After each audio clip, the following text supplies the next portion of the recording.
D اپنی دوست lolly سے ملنے فارم ہاؤس پہ گیا۔ ڈی نے اپنی دوست کو بتایا کہ وہ دنیا کی سیر کو جا رہا ہے، اس کے بعد تم اس کے فارم ہاؤس کا اچھے سے خیال رکھنا۔ لالی گائے بہت خوش ہوئی۔ ڈی اپنے گھر گیا اور اس نے اپنی ضروری چیزوں کو پیک کرنا شروع کیا۔ اس نے اپنے سارے اچھے کپڑے اور کمفرٹیبل جوتے رکھے کیونکہ اس نے بہت سا لمبا سفر کرنا تھا۔ ڈی ہوائی اڈے پہ پہنچا جہاں پہ وہ اپنی فلائٹ کا انتظار کرنے لگا۔ پیارے بچوں، کیا آپ جانتے ہیں ڈی نے کہاں کہاں کی سیر کرنے کے بارے میں سوچا؟ ڈی نے 4 جگہوں پہ جانے کا سوچا، جن میں پاکستان، سعودی عربیہ، دبئی اور چین شامل تھا۔ ڈی بہت خوش تھا، وہ جلد از جلد ان جگہوں پہ جانا چاہتا تھا۔ وہ فوراً سے ہوائی جہاز پہ سوار ہوا اور اپنی پہلی منزل کی جانب چل پڑا۔ ڈی سب سے پہلے گوادر سی پورٹ پہ گیا، جو دنیا کی مشہور ترین سی پورٹ ہے جو کہ پاکستان میں واقع ہے۔ پیارے بچوں، سی پورٹ سے مراد سمندری جہازوں کا اڈا ہے، جہاں سے دنیا بھر کے سمندری جہاز سامان لاتے اور لے جاتے ہیں۔ گوادر سی پورٹ پاکستان میں واقع ہے اور یہ بہت مشہور سی پورٹ ہے۔ ڈی نے کچھ دیر سمندر کے ساحل پر آرام کرنے کا سوچا۔ اس نے ریت سے بہت بڑا گھر بنایا۔ ڈی اچھلتی کودتی مچھلیوں کو دیکھ کے بہت خوش ہوا۔ ڈی نے سوچا وہ بھی سمندر کی سیر کرے گا۔ وہ ایک کشتی پہ سوار ہوا۔ اس کی ملاقات ایک شارکی سے ہوئی۔ شارکی دل کی بہت اچھی تھی، وہ ڈی کو اپنے ساتھ لے گئی۔ اس نے بتایا کہ سمندر کے اندر اور بھی بہت سی مچھلیاں رہتی ہیں، وہ مختلف رنگوں کی ہیں اور مختلف نسلوں کی ہیں۔ ڈی کو شارکی سے بات کر کے بہت مزہ آ رہا تھا۔ وہ دونوں ساحل کے کنارے پہ بیٹھ گئے۔ شارکی نے اسے بتایا یہاں پہ آنے والے لوگ صفائی کا بالکل بھی خیال نہیں رکھتے اور سمندر کو گندا کر کے چلے جاتے ہیں، جو کہ بہت بری بات ہے۔ تم جب واپس جاؤ تو لوگوں کو میرا میسج دینا کہ جب وہ سیر کو آئیں تو گندگی اپنے ساتھ لے کے جایا کریں۔ ڈی نے ساری باتیں سنی۔ شارکی نے اسے بتایا کہ جب تم یہاں سے جاؤ گے تو کیٹو پہاڑ دیکھے بغیر نہ جانا۔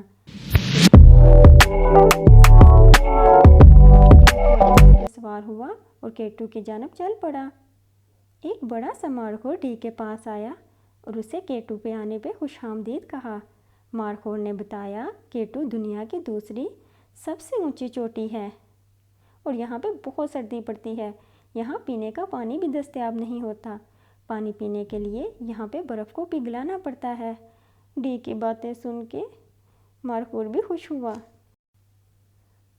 ڈی نے کھانا کھانے کے لیے پاکستان کی قومی ڈش تیار کی، جو کہ نہاری تھی۔ اس کے بعد اس نے پاکستان کے دال چاول، سموسے اور ٹکے بھی کھانا پسند کیے، جو کہ بہت اسپائسی تھے۔ اس کے بعد ڈی مکہ پہنچ گیا، جو کہ سعودی عرب میں واقع ہے۔ پیارے بچوں، یہاں سے جنت سے لایا گیا ایک پتھر بھی موجود ہے۔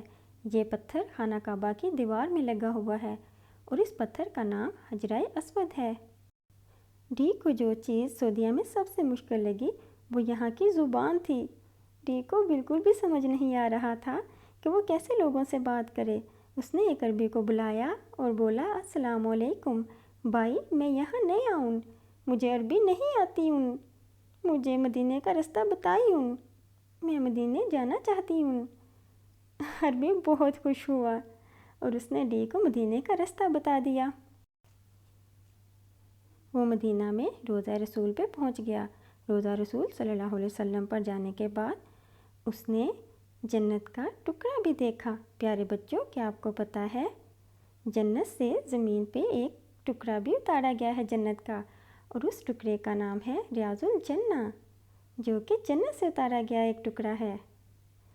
مدینے کے لوگ مکے سے بھی زیادہ اچھے معلوم ہوئے۔ اس نے یہاں کی مشہور ڈش کھانا پسند کی، جو کہ خبزہ تھی۔ خبزہ گوشت سے اور چاولوں سے مل کے بنتی ہے۔ یہاں کے لوگ روٹی کی جگہ خبز کھانا پسند کرتے ہیں۔ ڈی نے قہوہ پیا اور سکون کا سانس لیا اور اپنی اگلی منزل کی جانب روانہ ہوا۔ دنیا کی سب سے لمبی دیوار دیکھنے ڈی چین پہنچ گیا۔ یہ دنیا کی سب سے لمبی دیوار ہے اور کہتے ہیں یہ دیوار اتنی لمبی ہے کہ چاند سے بھی نظر آتی ہے، لیکن بچوں، اس بات میں کوئی سچائی نہیں ہے۔ یہ دیوار یہاں کے ایک حکمران نے اپنے علاقے کی حفاظت کے لیے بنائی تھی۔ چین میں بہت زیادہ آبادی ہے اور یہاں کے لوگوں کی زبان بہت مختلف ہے۔ سب لوگ آپس میں چامی یان چن یا شن کر کے بات کر رہے تھے۔ ڈی کو تو بہت ہی مشکل لگی۔ ڈی نے سوچا یہاں کی قومی ڈش کھاتا ہوں اور نکلتا ہوں۔ چین کی قومی ڈش پیکنگ ڈک ہے اور یہاں کے لوگ پگ کا گوشت بھی کھاتے ہیں۔ پیارے بچوں، اسلام میں پگ کا گوشت کھانا حرام ہے اور یہ صحت کے لیے اچھا بھی نہیں ہوتا۔ اس نے یہاں روشنی کا میلہ بھی دیکھا اور اس کے بعد وہ اپنی اگلی منزل کی طرف روانہ ہوا۔ ڈی کی اگلی منزل دبئی تھی۔ دبئی میں دنیا کی سب سے اونچی عمارت برج خلیفہ موجود ہے۔ برج خلیفہ ایک ایسی عمارت ہے جو بغیر کسی سہارے کے کھڑی ہے اور یہ دنیا کی سب سے اونچی عمارت ہے۔ دبئی بہت ہی اچھا شہر تھا۔ یہاں پہ لوگ چوری کرنا سخت ناپسند کرتے ہیں۔ دبئی میں بہت بڑے بڑے مال تھے۔ یہاں کے عربی لوگ خوشبو بہت زیادہ پسند کرتے ہیں۔ ڈی نے دبئی مال میں بھی شاپنگ کی اور دوسرے بہت سے بھی مالوں میں بھی شاپنگ کرنا پسند کی۔ پیارے بچوں، دنیا بھر سے لوگ دبئی میں شاپنگ کرنا پسند کرتے ہیں۔ دبئی کی ایک خاص بات یہاں کا سونا بھی ہے۔ دبئی کا سونا دنیا بھر میں مشہور ہے اور یہ خالص ترین ہوتا ہے۔ دبئی کی مشہور ڈش کھوزی ہے اور یہ بھیڑ کے گوشت سے تیار کی جاتی ہے۔ چاول اور بھیڑ کے گوشت سے پکائی جانے والی یہ ڈش بہت ہی مزے کی ہوتی ہے۔ اس کے علاوہ یہاں کے لوگ قہوہ بہت شوق سے پیتے ہیں۔ جی تو پیارے بچوں، کیسی لگی ہماری کہانی؟ ہمارے سوالوں کے جواب دینا پسند کریں گے کیا؟ تو بتائیے، گوادر سی پورٹ کس ملک میں واقع ہے؟ خانہ کعبہ کس ملک میں واقع ہے؟ برج خلیفہ کہاں واقع ہے؟ اور دیوار چین کہاں پائی جاتی ہے؟ کیا آپ نے ان سارے سوالوں کے جواب صحیح بتائے؟ Very nice. جی تو بچوں، تب تک ہمارے چینل کو لائک، شیئر اینڈ سبسکرائب کیجیے جب تک کہ ہماری نئی ویڈیو آئے گی۔